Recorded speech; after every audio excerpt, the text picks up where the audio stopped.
Hello, friends.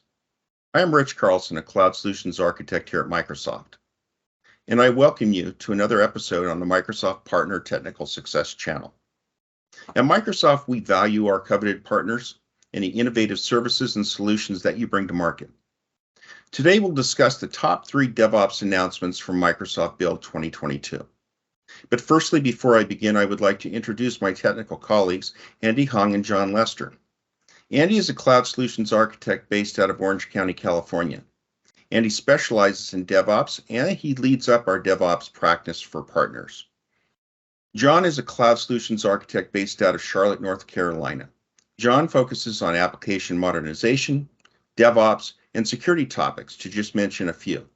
And on that note, let's welcome Andy and John, who will be discussing the latest DevOps announcements from Microsoft Build. Take it away, CSAs. Awesome. Thanks, Rich. My name is Andy Huang. I'm a cloud solution architect with GPS US, and I'm here with... Hey, likewise, I'm John, also a cloud solution architect. Awesome. Let's get started. So we're going to talk about some build announcements that just came out recently. We're going to go over the top 3 DevOps announcements. And before we get started, I want to just talk about the overarching theme, because DevSecOps was a core theme at Microsoft Build. So there was quite a bit of information that was sent out there. So we're going to be talking a lot about developer velocity and also security. So let's move on to our first announcement, which was Microsoft DevBox. So this is a ready-to-code workstation. These are fantastic boxes to get your developers working very quickly. You don't have to worry about setting things up when you get started right away. This is all. Oh, go ahead.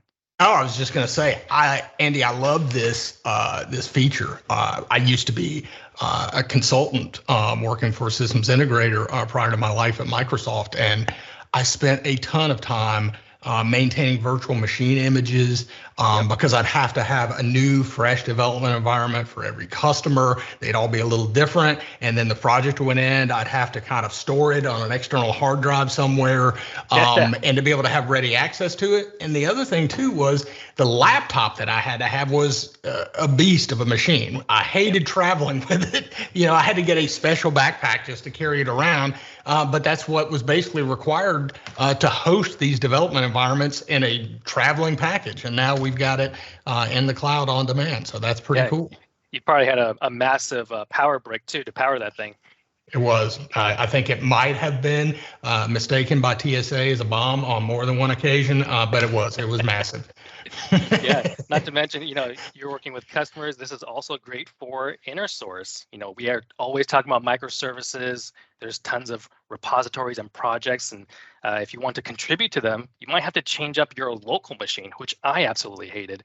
Yeah, so this is a great way to just jump right into another project's code right there. You're absolutely right? How often has it been that I need to fix a bug that's going to take me 10 minutes to fix, and I am going to have to spend 2 days setting up a developer machine to be able to do that. So it's a really cool way to be able to handle that kind of scenario too. I can see a ton of benefit for both SI partners, also ISVs, like you mentioned, inner stores. Hey guys, come help out. Here's the dev environment or the dev box you need to be able to write some code for our team. That would be pretty nice.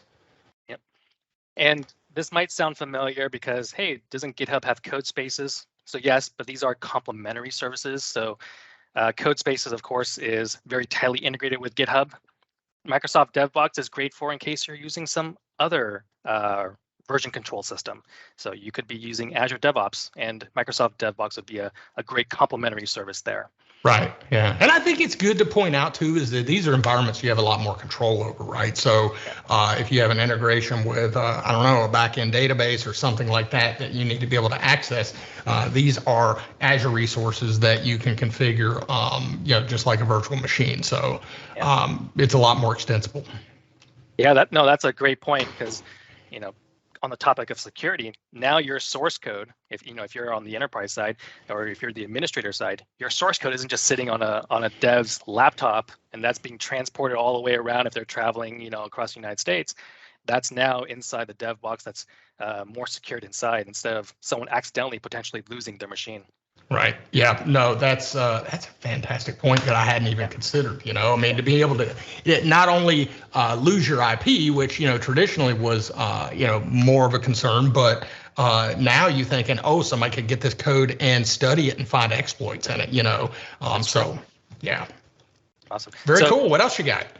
Yeah, so really quick, this is in private preview. If you're interested, the link's right here on the slide, but we will also include it at the bottom on the description. But moving on, we have Azure Deployment Environments. So this helps us manage our infrastructure resources and our code deployed.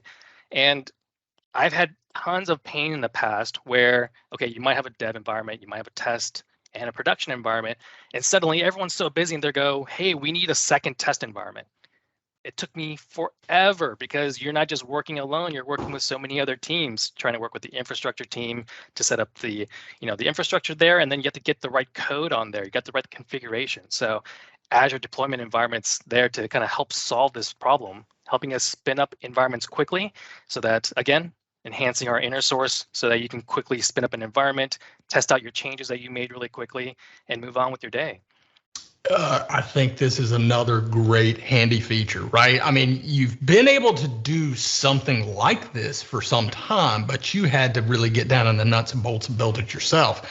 Whereas now, I mean, everybody ultimately, if you're writing software, no matter who you are, you have the need to be able to create copies of that environment for lots of different purposes, for load testing, for QA, for individual developer environments, so they're not stepping on each other. You want to be able to demo it to a customer, right? You can give them an environment and tear it back down again. So many different ways that this could be used. So it's a very welcome feature from my standpoint. Yeah, and you brought up a very interesting scenario. If you have customers that you need to spin up an environment for them, that's a great way to do it right there.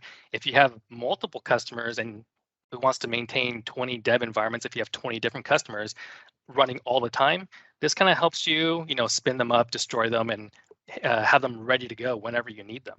Right. And, from a purely DevOps standpoint, I'm going to, kind of look at that for just a second. Pain that I've experienced in my past. I'm a maintainer of a couple of open source projects, right? And so we get pull requests from the community, which is great, right? But these solutions themselves are fairly complex and they require a number of different Azure components to thoroughly end-to-end test. And so I get a backlog of pull requests because I don't have the time to go and spin up these environments to be able to run my end-to-end test to make sure that everything works. This would be fantastic to be able to kind of integrate into a deployment pipeline or something like that to be able to run all kinds of different tests, and have a complete end-to-end environment and tear it back down again. So I feel like that's another potential really great use case for this. Absolutely. Moving on, our last one, we have Azure Developer CLI. So this is a new way to quickly set up, deploy, and destroy your infrastructure or even creating your new projects from the ground up. And this does include Azure resources. So this isn't just scaffolding your .NET project, for example. This is the scaffolding and your Azure resources. And what's nice is, here we have a list of commands that you can use. This is a way for a developer to quickly embrace Azure. How do I quickly create my environments? How do I quickly deploy to them without feeling, going through the nitty gritty? And I think my favorite thing, again, from the DevOps point of view, you might see stuff with, infrastructure as code for the infrastructure. You might see stuff for, scaffolding your application. This is the first time I've seen something where you're helping them create a pipeline. So creating the GitHub action pipeline and helping you set that up. So what are your thoughts on this, John? So I have many. First of all, I love the fact that we're finally doing this, right? I mean, it's been, again, theoretically a capability you could build yourself for some time, right? We've had CLI, we've had PowerShell, we've had REST APIs, right? All of it, the fundamental building blocks have existed for some time, but it required someone to stitch all that together, right? And so now we're kind of completing that last mile, if you will, right? We're bringing it straight to the developer so that they can get up and running quickly. And I think it's kind of a killer app for me because, one, if I am a systems integrator, which I have been, those repetitive tasks of scaffolding a project at the beginning were always time consuming. Okay. We always relied on tools that we usually built ourselves and had to maintain. So now we've got this stuff from Microsoft. We can contribute, we can extend it, we can do whatever we want with it. That is fantastic. The other thing is that when I think about just your regular customer, right? We've got a portfolio of line of business applications, right? That we need to aid our business developers in being able to get their environment set up quickly. I've seen lots of partners that would create a full catalog of ARM templates for standard sort of application architectures, and hats off to them for doing that. But it's a lot to maintain and troubleshoot. And so now I think we've got the ability to give you some standard command line tools that any developer in your organization can run. And you can even extend this so that it's going to wire up any kind of internal controls, guardrails, any kind of integrations, VPN access, whatever best practices that you want to follow. Boom, here it is. You know, couple of keyboard strokes and an app team has got a sort of a fully functioning, stable, opinionated deployment without much effort at all. And they're doing what you're paying them to do, which is to add value by writing business code, not scaffolding code, right? So exactly. There you have it. No, you're right. And if you make it easier for the developer, they're going to embrace it. You know, there's so many pieces these days that everyone has to consider. When you bundle them up together nicely like this, it makes it easier for someone to embrace it and just use it right away. Yeah. The other thing nice too about this is, you know, you can have templates already ready to go. Maybe you already have the scaffolding on the code side. You can add that into a new template. So you don't feel like you always have to build everything ground up. This is again in private preview. The sign up is right here on the slide, and we will also include it at the very end at the description of the video. Yeah. But, and there were a ton more things to pick, right? I mean, I think there were a lot of other announcements. We can't get to everything. These are three that I think you and I both love and are excited about, and I think partners are going to get a ton of benefit from. So it's great to see them. Yep, absolutely. You know, I mentioned in the beginning, DevSecOps was a core theme at Microsoft Build. There was a ton of content. So we're just, like John mentioned, we're just condensing it down into some make sure you don't want to miss these points, especially. So. Awesome. Well, thanks for your time, everybody. Thanks, Andy. Thank you, John. Been great. Thank you. Talk next time.